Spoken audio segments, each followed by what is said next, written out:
Welcome to A Comic Book Look, issue number 41. This is your weekly TV show on comics and anything relating to comics. I am your host, Tom. This is John. We're coming from Sioux Falls, South Dakota, and we are on the Inveterate Media Junkies website, and we're glad to be back. Your number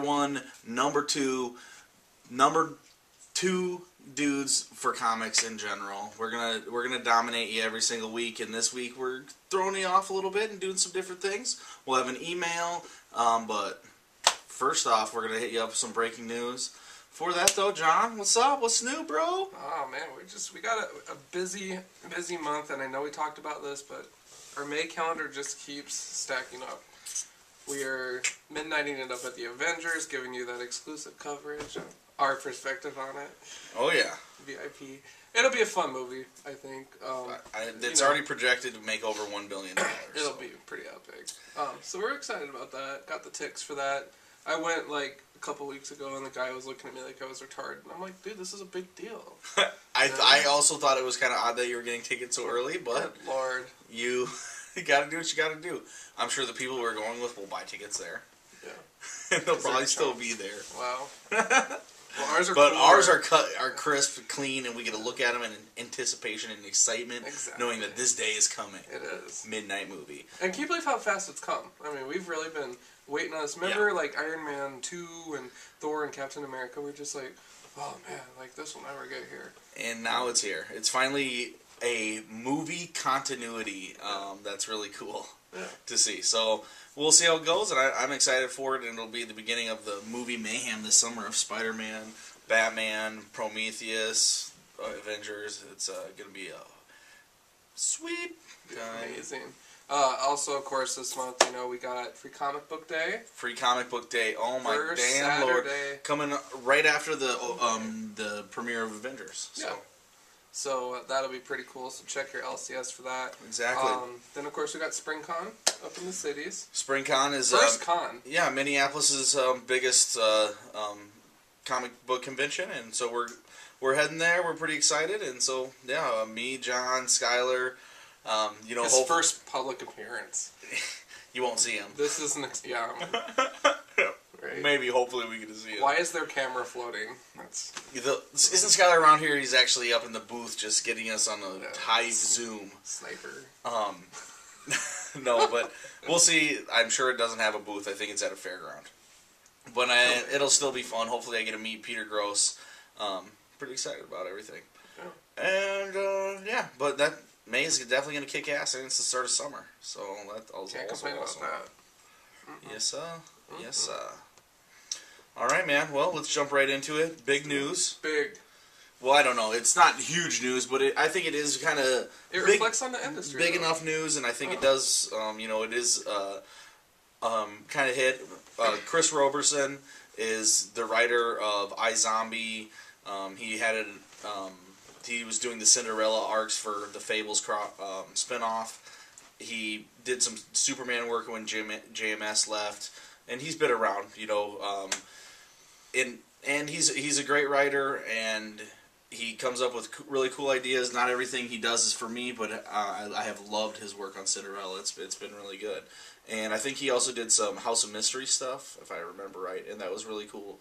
And so he announced on Twitter a few days ago that he was, now that when you watch this it'll be a week ago, but he announced that he will no longer be writing any more comics for DC after the ones that he's already been set to write. And then DC, he answered some questions about it, and he's stating that just the moral differences and how, DC's characters that they portray have, the overall metaphor of, do good, be good, there's good and evil, you do the right thing, above all else. And he felt like, though the superheroes portrayed that, the company did not, and in turn he had to take the higher ground and say that he was never going to work for them.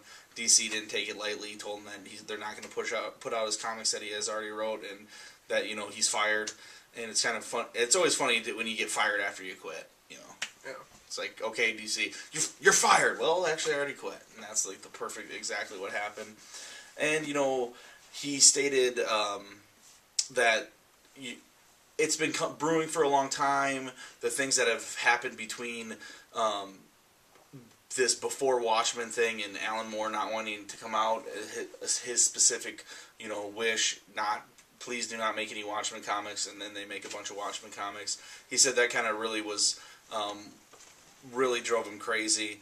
And him working at DC, he found out the same time we found out. Yeah. And so, that whole deal is just, it's a crazy event. I mean, a writer who has his own book is coming out and saying, I am not going to work for this company, and now he is not working for this company, burning that bridge. He's not going to be able to work for him again. Yeah. And I'm sure Marvel isn't going to want to hire him after he's doing this. Who knows if he would never want to work for Marvel, because I guess my ideals, Marvel's worse, yeah. On how they treated Kirby. Yeah. But it is just kind of all stems from all the dirty things that happen in the comic book industry, and I think it's a really good point how he compared it to like the superheroes. So what do you think of the whole thing? Well, Sorry, I don't know. Yeah. My rant. No, you're good, dude. That's exactly what it is. Big rant, and that's just kind of one of those things. Is business is always an ugly thing, and it's a shame that it has to impact the comic, because you think that the fans and everything, it's such a fun environment, and that's what I always vouch for. But then when you get into the business side of it, money and all this crap, and shareholders that don't know dick about comics, and it just, unfortunately, I mean, that's the way it works. It sucks, though, and everybody knows that. One question I had, I guess, while reading it was, there was the articles. There was a lot of just negativity in general about creator relations with the big two primarily. So, what about? I mean, I don't hear these things. I haven't heard these things from like IDW, Image, and Image I know, and so forth. But just kind of some of the not big two places. Are those kind of, oh, I don't like how DC and Marvel do things kind of places, so we're going to do it a little bit differently. Do you know what I mean? Well, in terms of a business. Yeah, Image 100% totally is. I mean, they had Image Expo, this convention, and Eric Stevenson, who's the publisher for Image, really talked about how, Image does things differently, and, how they're getting paid off to do that, and how the the comic industry is not dying. Yeah. And so, yes, definitely they do things differently. They're not shareholder driven like the big two, and they're not looking for those estimated comic spikes to spike sales for these different gimmick reasons. And so it's just I guess I wanted to say the article that was cited in there was this article from a Comics Alliance that's been kind of in the news about how this guy talks about how he's not buying. The guy who writes this opinionated column talks about he's not going to buy DC or Marvel comics. He will not be seeing the Avengers movie because of the treatment of Alan. Basically, comes down to the treatment of Alan Moore from DC and the treatment of Jack Kirby from Marvel. And he goes in to explain like all this shit, just bringing it up. And when you see it all in this giant context, it's almost like you're really feeling like, we support these places on a weekly basis. Every single week I support DC and Marvel. And it's like, am I supporting some things that I shouldn't? Am I supporting these creators that work really hard at write this and they don't have the whole higher ups, the puppet masters? Am I rewarding them for making this comic? Like Jonathan Hickman and, Ed Brubaker and, even people who just love Bendis, you have to buy Marvel book if you want to read that stuff. And so in those times, it's like, I want to support them, but then when you hear all this, it really drives you crazy, and you want to, when you see Chris Roberson be like, I'm not going to do it, you want to take that stance. Like Locus Mortis, our watcher, he has taken a stance a while ago against Marvel. He doesn't buy Marvel books because of the treatment of Kirby, and I mean, rightfully so, and more power to him. And I wish, I guess I don't know why it doesn't affect me enough where I'm not going to say I'm not going to buy Marvel and DC comics. Probably because I still love reading comics. I still love these characters, and I do respect the writers who make them. And it is kind of a crazy thing that has happened with this, but then it kind of makes you look at how you portray your comics and who you support and what business you do, and that article is crazy. What did you think of that article? Lengthy. Yeah. But someone that did their research, and whether or not it's pro comic industry or not comic industry, and I shouldn't even use that term because the big two aren't the whole comic industry, certainly, but there was a lot, just kind of a lot of negativity, I guess, about the business side of it. Obviously not all deals go like that because books are still churning out, people are still getting paid, and artists are very excited about working for, certain labels and so forth. So, I don't know. I mean, it's hard. I mean, you can't just stop getting your favorite characters, like the books that your characters are in that are good, and they still put out good material. Granted, some of it sucks now. Totally, and it's like everywhere, And as excited as we just talked about it at the beginning of the show for the Avengers, we are excited for it, and you're right, Jack Kirby, I mean, they were right in this thing. He talks about it, a lot about it. Jack Kirby, and co-created almost every single one of these characters, and you will not see his name anywhere on this film ever, and that's fucked up. And his family is not his estate isn't going to be getting any money from Marvel making approximately $1 billion after this is all said and done. It's like you have some room to spare, you have some room to take some higher ground and pay these people, even if it is a small amount. At least you're paying them. And I don't know. It's crazy. It almost makes you wonder, how can a situation like that be rectified? Because money would talk, with those zeros behind it, but would it truly, would more be like, yeah, I'd love to come. No, I highly doubt it, because it's not even like a pride issue. It's just you blue-balled or you blackballed. Yeah, I mean, I read an article where he was offered like a huge amount of money, like a few years ago, and the rights to Watchmen, if he let DC do Watchmen prequels, and he said no. You can't do that. And, now they're doing it because they do own the characters and they have the right to do it on paper. Yeah. So, we're getting before Watchmen, and, I still haven't said if I'm going to for sure buy, any Watchmen comics. I sure am splitting this decision because I want to buy everything Darwin Cook draws. And I think he's a great comic artist and a great comic writer, and so I do really want to pick that up, but then I'm torn because, I do respect Alan Moore, probably more than even your average comic fan. I mean, I own all his work, and I really think he's the best by far, and he doesn't want this to come out. I shouldn't, I shouldn't read it. Yeah. And so it's a big split because I like Darwin Cook as well. Yeah, and that might be something maybe like we can check it out or something, and because as our show we should cover it. Maybe I can, Yeah, maybe John can. I don't know if I can. Yeah. But anyway, screw it. What are you going to do? Once again, let's get away from the Debbie Downerness of comics and bring it to the funness. The good stuff. All right, we got an email from Nick the Stick, and he is the man. I think he's from Canada. Yeah, I think all the good fans we have are from not America, which is odd. And what? Why? Locus Mortis, he's from Ireland. Yeah. We had one of our first commenters was from South Africa. Which is awesome. And we got some Canadian fans. And who cares about all the people that that are from America, right? No, I'm just kidding. Well, we're bringing it international today, okay? Yeah. Because Nick the Stick said, "Hey, you guys talk about American comics a lot. Do you ever think about talking about webcomics or manga?" And yes, Nick, that is a great idea. I do actually read both. And yes, American comics is our bread and butter. We go to the comic store every Wednesday, and that's what we cover and talk about in this show. But there are tons of different comics, and I know that a lot of our viewers probably haven't checked out manga and probably didn't realize that, oh man, you know what, my stack is too heavy this week, but I still want to read comics. I can just hit up the internet and read trade paperbacks full of great comic books. And you just have to look at your computer screen, and it's all free. nice thing to do sometimes if you're poor.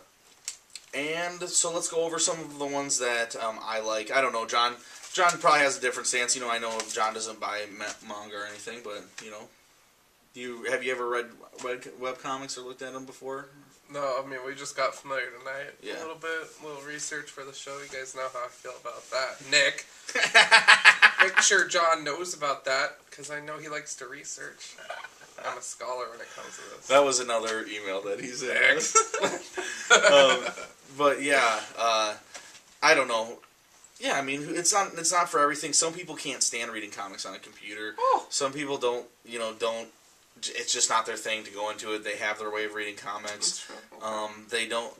Some people are like, oh, I don't read manga. A lot of speed lines and big eyes, and that's all different cliches. But can't we say that about superheroes? Oh, I hate capes and underwear on the outside, and I hate muscly dudes in every panel.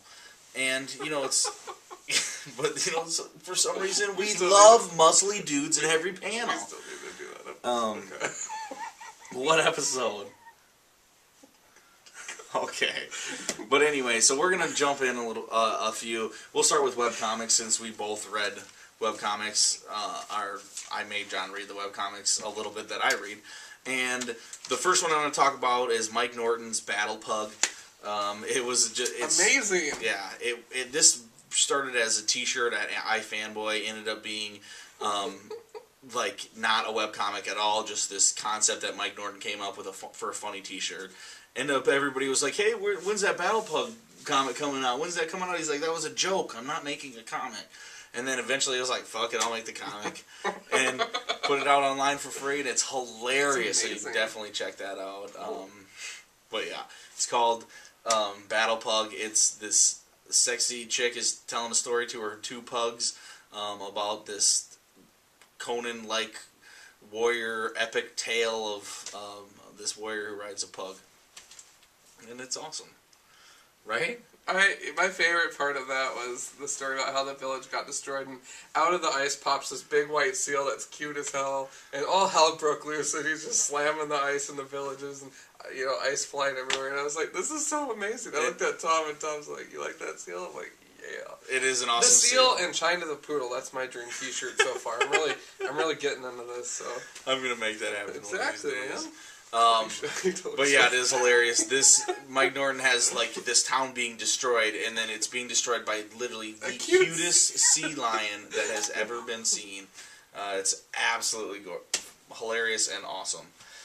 Next one, Dr. McNinja. It's been a webcomic that's been going for years, and it's about this surgeon who is also a ninja, and it's amazing. It is just so ridiculously random and hilarious, and it's so worth. Started in black and white, and it's gone on forever. Now they do full color. I think it comes out about 2 to 3 times a week. It's pretty amazing. And it is pretty amazing. Issue 3, there's a raptor in my office. That was amazing. He punches a dinosaur in the face. Exactly. That makes me happy. Exactly. That's pretty epic. Yeah, totally. So Dr. McNinja, that's another great webcomic. Another great webcomic that came into a book was Axe Cop.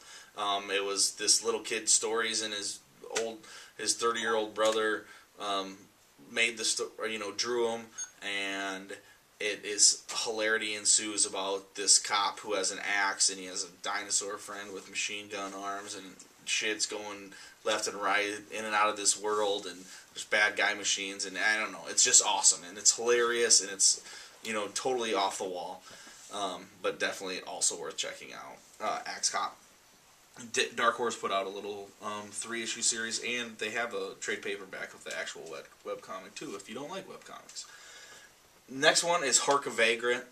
I don't know, did you get a good feel for this one at all? I kind of actually like that one a lot, because it's funny. Oh, God. Very blunt character, and it's just, the situations are just really, my baby's sick, it's upside down, ma'am.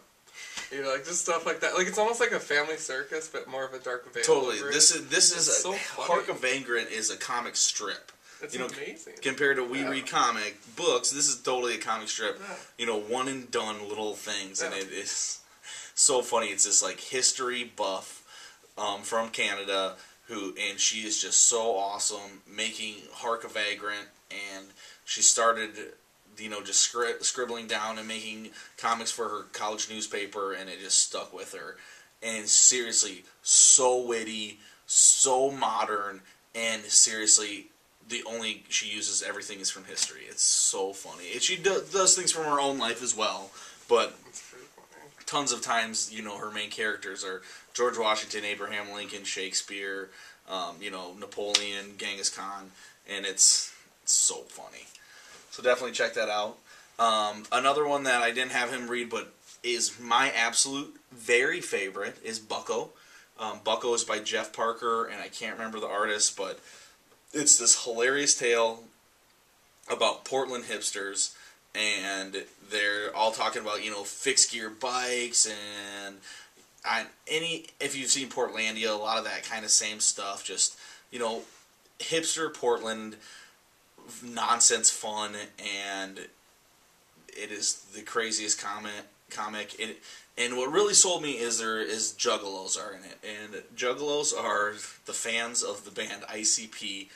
It's a culture of America that somehow is so ridiculous, but still I feel I have so much interest in it because it is so crazy that there's like a whole group of people that paint their faces black and white like clowns and are like evil, I don't know, and they call themselves Juggalos or psychopaths, and Jeff Parker ties that in, and like a homeless village and all this crazy robotic stuff, and it goes, I don't know, you'll have to check it out, but it's called Bucko. It's free. The art is really great, and we know Jeff Parker because of Thunderbolts writer. And so yeah, check it out. And of course, so if we're going to talk about webcomics, we cannot forget to talk about the IMJ exclusive webcomic Mediators. And it is a sick comic about like these three people who are going to try to be superheroes, but they're really half-assed. They're starting out, and it's still starting, but they came across some gangsters in a car, and the art is just absolutely wonderful. We're only about 11 pages in, so we only got about half the story of the first comic, and it is really funny, but still drawn very good, and has that action superhero that you want. So definitely check it. It is awesome, and it comes out every Sunday on Inveterate Media Junkies. So you can check us out on Tuesday nights, and then you can check that out on Sundays. Fill your calendars up with IMJ. I mean, who am I kidding? Check it out every day. The site's awesome. Yeah, it's constantly updated. We're already on the third page from just exactly. That's how much awesome stuff is content just keeps coming in. You guys have to understand the one thing about IMJ. They got all these cool columnists, and they're all as awesome as we are, if not more awesome. So it's like us times like 20. Exactly. So just check them out. Check out all the stuff. And that's like, it covers everything. So it's pretty cool. You meet some neat people in there. It is great. So John, now that you have read a few webcomics, do you think that you would ever go back and look at any of Yes. I actually was just thinking about that because I have these pesky things at work called Break. But I can't go to websites on my work computer because they block it. Mm-hmm. They actually do. Yeah. Which sucks. So what I am going to do is like try to program my internet browser on my phone. If I bookmark them, then I'll go, because otherwise I'm really lazy. I hate typing. On a phone, I have fat fingers. I hate it. But if I haven't bookmarked, then I'm just boom, like that. I actually do look at IMJ on my phone sometimes. Oh yeah, totally. So. Exactly, you could hook that up. I could see myself reading those because laughing helps the day go faster. Totally, and man, you gotta. I mean, if you have a smartphone, you can read all this stuff on your smartphone. Which is just absolutely great. Another great way is, like the Comixology and Graphically, they have a whole bunch of free comics that you can go and read too. So check those out. We'll throw some links up for you. And there's just tons of other webcomics. These are just the ones that I read, and I don't read a lot of them. If you know of any that you want to promote, give them to us. Yeah, post them on our Facebook page, email them to us, post them in our comments. Exactly. We're pretty flexible. Yeah, we are. But yeah, tell us what your favorite webcomics are. Then we'll just bust into manga as well. Let's do it. Manga is Japanese comics, and it is a completely different kind of culture in Japan than we have in America. Comics are like, a regular form of entertainment. It's not a niche kind of culture like we have here. Everybody reads comics. You get like newspaper-like comics. There's, comics come in serialized big, you know, on newspaper print, and you read them and you can throw them away, and then you wait till the next one. It's just like watching a TV episode, and you know, there's hundreds of thousands of people read every single week, you know, way more than America. And then once that has been collected into a complete story, from these anthologies that come out every week in Japan, they take those certain stories, put them together, and then they translate them and then give us the books. And then we get books in these forms that read backwards most of the time. This one doesn't, but you know, you're going to read it to us backwards, and once you get over that, really, manga is a lot of times a lot more inventive and out there comics and better comics than what we find here in America. It is a lot different. We're not getting color. You go through them a lot quicker. They're made to be read quick. You know, and when you have a book though like Monster or Eagle, I mean, these books are seriously so in depth and so genius that, I mean, when I've read Monster, I had goosebumps for like 10, probably 10 different times throughout this one book. I had goosebumps. By the time I got to the 4th volume, I was like, there has never been a better writer. And we talked about him before, and when we talked about creators, he was on my top, you know, top creators of all time. And so it is a medium that, just like America, you know, people read, they go to the store, but just unlike America, a lot more people are doing it. And I wish we could kind of get that here. I mean, it's shown that if you make comics that a lot of people can read, and they don't always have superheroes in it, other people read it. In turn, we get them, and they're awesome. These are some ones I like: Monster, Eagle. America does their best at duplicating it. This is Jill Thompson's Death book. It's kind of in the manga series kind of style. She kind of draws it in that style, and it's really cool. How about Canada's best manga of all time, Scott Pilgrim. We all love it. Gantz #1, the one that Jose really got me on. That is a great book. And then The Hunger Games, just a great manga. That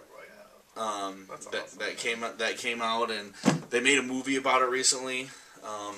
You might have seen it. The Hunger Games was in the news recently, but it is absolutely amazing. So definitely check this out. Based on the movie? Yeah, this is The Hunger Games. So just check it out. Cool. Yep. And not exactly The Hunger Games, but this is what The Hunger Games ripped off. And so this is like the cool version. Yes, exactly. Totally. This is totally the cool version. And ours, The Hunger Games, is the lame version ripoff. Oh. But I still went to it, and I thought it was an okay movie. So, but anyway, yes, Nick, I do read it. I don't read it as much as I read the other books, and there are some of the downsides I feel that manga does have is I can get through an issue pretty darn quickly. I can get through one volume pretty quickly, and I'm paying $10 for it. And so, yes, when it's as good as Monster, I have no problem paying that. But sometimes, you know, it's hard to get in there. Gantz is on like volume 30, and I have 1 through 10, and I don't know if I'll continue going, just because I just can't probably afford it. I buy so many other things. So yes, it's great. When I see it at the used comic book shop, I always pick it up. Like, I got this Battle Royale 1, 2, 3, these oversized deluxe hardcovers, and I got them for $4 a pop. That's awesome. On half price day at the used comic book shop. I mean, at the Last Stop CD shop. So yeah, you can definitely find good deals, and then it is really good, and it's definitely worth opening your horizons, guys. You know, if you say, "Oh, I don't read this," you know, it's like, come on, don't be that guy. Okay, you read comics, you can totally read the same stuff, and a lot of times you'll realize that it's just as good, if not better. Yeah. Totally, that was kind of a weird show of a comic book look. I like our episode. You know, I like the offness of what our subjects are. Yeah. Kind of an indie episode from our stock. Totally. Usually they're so vibrant and happy. And exactly. So we came out with you depressing first half, and then no American. But that's the reality. That's what it is. I mean, you gotta know where you stand on your issues. Exactly. Do your research. Get familiar. As long as you're well versed. And we need to understand, if we are supporting these companies and we're all going to Avengers, we need to really understand that there are some huge creators that took place, like King Kirby, where he is the reason that comics are told the way they are. And even Kirby invented speed lines, basically. They got a hold of them in Japan and took off. I mean, Japanese manga wouldn't even be the same if it wasn't for Kirby. You need to understand that Kirby is comics, and it is just such a shame that the way that Marvel has treated it, and it's something that, even though we love it, we do need to keep that in mind and know that this is what's happening in our industry. But word up, man. You guys know when to check us out. Comment on our show. Check us out every Tuesday, Inveterate Media Junkies. Get to our Facebook page, A Comic Book Look. And give us some more ideas, some more emails. We want to keep them coming. And we'll keep these shows coming, bro. Excellent. Yes, indeed. Anything else on the radar? I got nothing, man. Nada. Take another of my drink of my beer, and we'll call it a good night. Bear. Excellent. Thanks for tuning in, you guys. Episode 41. Check us out at VeteranMediaJunkies.com. You know the drill. Same face. You know the name. Comic Book Look, Facebook, Gmail, Skype. Get at us.